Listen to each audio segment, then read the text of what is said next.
वहीं पर ललिता राजराजेश्वरी पराम्बिका त्रिपुर सुंदरी का स्थान है, जहां विशेष पूजाएं चल रही हैं। हमारे इस अनुष्ठान में सभी देवगणों का नित्य आवाहन पूजन है। हमने भगवत्पाद भाष्यकार भगवान शंकराचार्य को मुख्य ध्वजा स्थल पर रखा है। इस धर्म ध्वजा के साथ ही श्रीपुरम में श्रद्धालु प्रवेश करते हैं। वहां भगवान दक्षिणामूर्ति, भगवत्पाद शंकराचार्य और हनुमत अथवा गणपति स्थापना, हनुमत और गणेश जी की स्थापनाएं हैं। वहीं पर ललिता राजराजेश्वरी पराम्बिका त्रिपुर सुंदरी का स्थान है, जहां विशेष पूजाएं चल रही हैं। हमारे इस अनुष्ठान में सभी देवगणों का नित्य आवाहन पूजन है। इसके साथ ही सभी धर्म ग्रंथों का पारायण है, वेद पारायण यहाँ चल रहा है, पुराणों का पारायण है। जितने भी विशेष ग्रंथ हैं, विशेषकर प्रस्थानत्रयी पर यहाँ नित्य उपदेश चल रहे हैं महापुरुषों के। प्रस्थानत्रयी का अर्थ है ब्रह्मसूत्र, श्रीमद् भगवद गीता और उपनिषदों के लिए। यहाँ पर आचार्यों के बड़े संत सत्पुरुषों के नित्य प्रवचन चल रहे हैं। रही बात इस पंडाल की, तो ये इसमें थोड़ा फाइबर है, थर्मोकोल है, पल्प है पेपर का, और इसमें कई और भी पदार्थ ऐसे हैं। तो ये विशाल जो परिसर आपको दिखाई दे रहा है, इसमें अनेक वस्तुएं डाली गई हैं। उनसे ये भव्यता और दिव्यता क्या दी गई है इसकी? इस थीम में मंदिर, देवालय, तो इस बार देवालय ही थीम है। भारत के प्रमुख देवालय आपको यहाँ दिखाई दे रहे होंगे। महाराज जी, क्या क्या यहाँ है, क्या खासियत? यहाँ पर वैदिक विद्यार्थियों के लिए स्थान है, श्रद्धालुओं के लिए है। एक यहाँ पर श्रीमद् भागवत की स्थापना की गई है।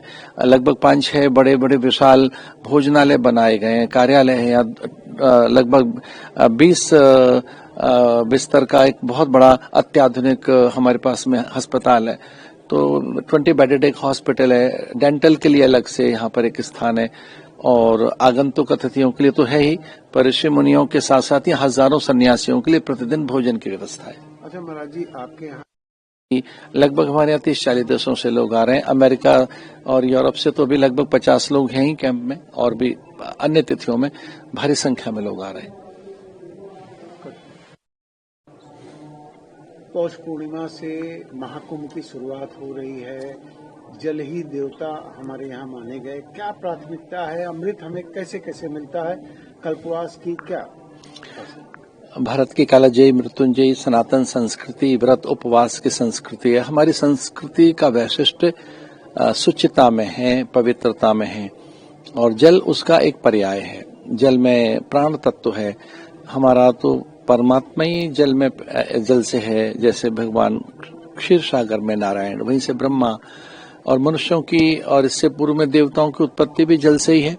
तो जल की निकटता में हम पितरों का, अपने पूर्वजों का और देवताओं का हम स्मरण आह्वान करते हैं।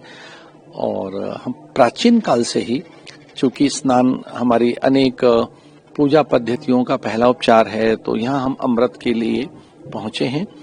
पौष पूर्णिमा से माघ आरंभ हो जाएगा। कल्पवास, अनेक श्रद्धालु जिज्ञासु यहाँ स्नान के साथ साथ अनुष्ठान करने आए हैं, आत्मचिंतन के लिए आए हैं, जीवन के सत्य को ढूंढने के लिए आए हैं, वे जानने के लिए आए हैं सत्य क्या है, जड़ चैतन्य क्या है, नित्य अनित्य क्या है। तो ये भी जानने आए हैं कि जीवन का लक्ष्य क्या हो।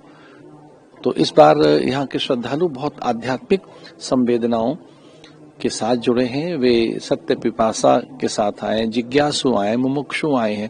भारी संख्या में अनेक आध्यात्मिक साधक आए जो अलग अलग ढंग से साधनाएं कर रहे हैं। महाराज जी, कल्पवास में एक वासियों के लिए तो वो प्रणाम के योग्य हैं। प्रातः से लेकर रात्रि तक उनके जप तप, भोजन के नियम, प्रतिदिन उनका स्नान के साथ दान, स्वयं भोजन बनाना और मौन में रहना, जप में रहना। धन्य है कल्पवासी। ये भारत का जो कल्पवास का जो अनुष्ठान है, ये निसंदेह प्रणम्य है।